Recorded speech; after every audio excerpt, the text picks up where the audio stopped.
नमस्कार दोस्तों, स्वागत है आपका मेरे YouTube चैनल ज्ञान दर्शन में। आज हम बात करेंगे भक्ति योग के विषय में। भक्ति योग सभी साधनों में सुगम है, जिसके माध्यम से मनुष्य अपनी पूर्णता को प्राप्त कर सकता है। भक्ति योग वह मार्ग है जिसके द्वारा मनुष्य परम सत्ता से, परम चेतना से ऐक्य को प्राप्त कर सकता है। आज हम बात करेंगे भक्ति योग के विषय में और साथ ही जानेंगे भक्ति योग का परिचय। भक्ति योग के माध्यम से मनुष्य कैसे सर्वांगीण विकास कर अपने परम लक्ष्य को प्राप्त करता है, कैसे वह ईश्वर से एकता को प्राप्त करता है। यदि आप मेरे चैनल पर नए हैं तो इस चैनल को सब्सक्राइब करें और बेल आइकन को प्रेस करें। और यदि आपका प्रश्न है तो मुझे कमेंट सेक्शन में ज़रूर बताएं। भक्ति शब्द भज सेवायाम धातु से 3 प्रत्यय लगाकर बनता है, जिसका अर्थ है सेवा करना या उपासना आदि। भक्ति योग का योग के साधन मार्गों में विशिष्ट स्थान है। जैसा कि हम जानते हैं कि साधक जब साधना करता है तो उसे विश्वास, प्रेम आदि की जरूरत होती है, जिसके माध्यम से उसकी साधना की गति तीव्र बनती है। भक्ति योग के साधक का हृदय प्रेम से पूर्ण होता है, वह उसे उस प्रेम के माध्यम से ही अलौकिक सुख की प्राप्ति होती है। आगे चलते हैं। श्रीमद् भगवद गीता में भगवान श्री कृष्ण ने भक्ति योग को ज्ञान योग और कर्मयोग से भी सुगम बताया है।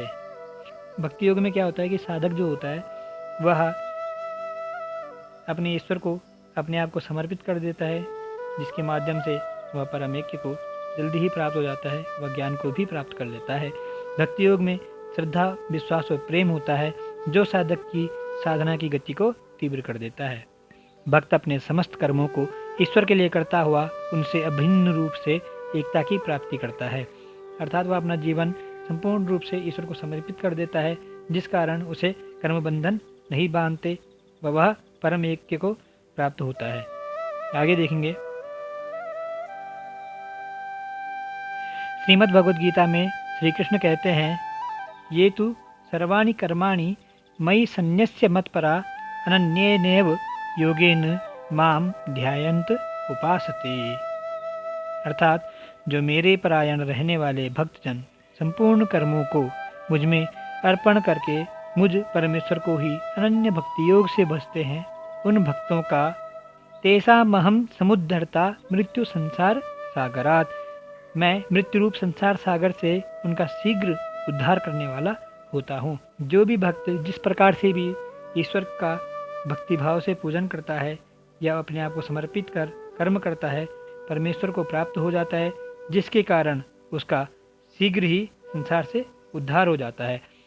यह साधन सभी साधनों में सुगम है तथा इसमें अपने आराध्य पर पूर्ण श्रद्धा का भाव होने से व्यक्ति को उनसे एकता प्राप्त होकर पूर्णता की प्राप्ति हो जाती है। इतना हमने भक्ति योग के बारे में जाना। आगे देखेंगे।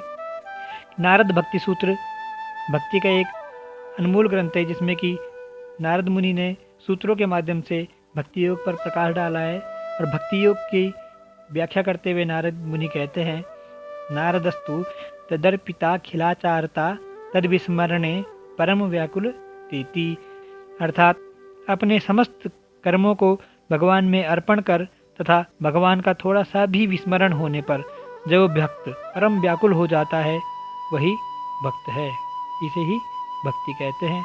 तो यह नारद भक्ति सूत्र में भक्ति का स्वरूप है। आगे देखेंगे।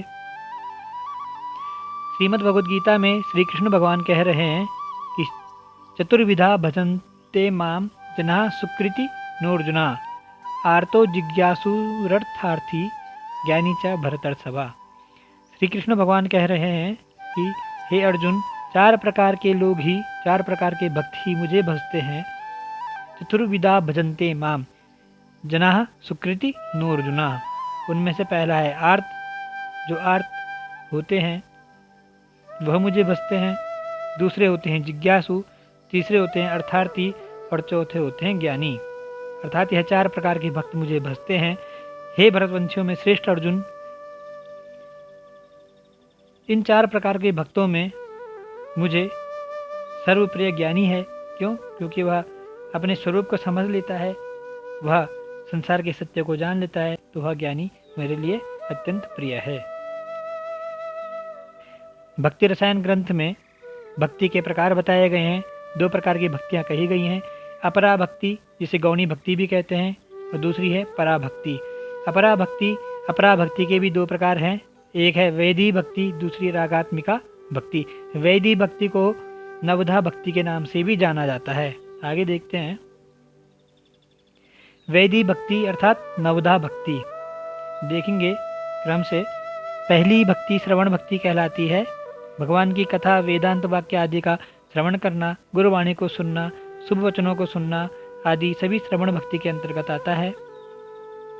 दूसरा है कीर्तन भक्ति। यह किस प्रकार से है? जैसे मंदिरों में कीर्तन चलता है, भक्त भगवान के गुणों का, कीर्ति का बखान करते हैं, गुणगान करते हैं, यह कीर्तन भक्ति के अंतर्गत आता है। तीसरा है स्मरण। स्मरण में भक्त भगवान का हर क्षण स्मरण करते रहते हैं, तो यह स्मरण भक्ति कहलाती है। चौथी भक्ति है पाद सेवन। इस भक्ति के अंतर्गत अपने इष्ट के चरणों का ध्यान करना व उनकी भक्तिपूर्वक सेवा करते रहना, स्मरण करते रहना पाद सेवन भक्ति के अंतर्गत आता है। आगे देखेंगे। अर्चन। अर्चन पांचवी प्रकार की भक्ति है। भगवान की पूजा अर्चना करना।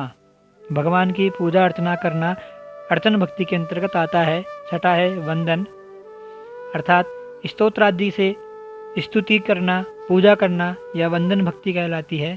सातवां है दास्य भक्ति। अपने प्रभु के सेवक होने का जो भाव है वह हृदय में धारण करना दास्य भक्ति के अंतर्गत आता है। जैसे श्री हनुमान जी महाराज भगवान श्री राम के दास हैं, वह अपने आप को दास मानते हैं। इस प्रकार की भक्ति करते रहना दास्य भक्ति के अंतर्गत आता है। आठवां हम देखेंगे साक्ष्य भक्ति। प्रभु के लिए मित्र भाव रखकर उनकी भक्ति करना साक्ष्य भक्ति कहलाती है। जिस प्रकार से अर्जुन भगवान के प्रति सखा भाव रखते थे, वह उनके उपासना पूजा भी करते थे। आत्मनिवेदन नवीं प्रकार की भक्ति है। इसमें प्रभु को अपना सर्वस्व समर्पित कर देना ही आत्मनिवेदन कहलाता है। आगे देखेंगे। दूसरी प्रकार की भक्ति है रागात्मिका भक्ति। इस भक्ति के अंतर्गत हम देखेंगे कि ऐसे भक्त को सर्वत्र ईश्वर के ही दर्शन होते हैं। वह सभी में ईश्वर की ही अनुभूति करता है, क्योंकि उसका अपने प्रभु के प्रति प्रेम इतना अधिक होता है कि वह जहाँ भी देखता है उसे ईश्वर ही नजर आते हैं, उसे अपने इष्ट ही नजर आते हैं। वह भक्त भगवत प्रेम का रसिक होकर आनंद लीला में मग्न होकर विचरण करता है। उसके हृदय में भगवत प्रेम का रस निरंतर प्रवाहित होता रहता है। ऐसी स्थिति में भक्त परम आनंद की अनुभूति करता है। यह रागात्मिका भक्ति हमने देखी। इसके बाद आगे चलते हैं। अब हम बात करेंगे पराभक्ति की। पराभक्ति क्या है? अभी तक हमने देखा अपराभक्ति। अपराभक्ति के अंतर्गत हमने देखा वैदी भक्ति अर्थात नवधा भक्ति और रागात्मिका भक्ति। अब हम बात करेंगे पराभक्ति की। यह भक्ति अपराभक्ति के पश्चात आती है, जिसमें भक्त को भगवान के स्वरूप का पूर्ण ज्ञान हो जाता है। वह सर्वत्र स्वयं को परमात्मा में ही अभिन्न रूप से देखता हुआ अपने प्रभु के भक्ति में रत रहता है। उसे भक्ति के माध्यम से पूर्णता की प्राप्ति हो जाती है तथा उसकी समस्त द्वैत भाव से निवृत्ति हो जाती है।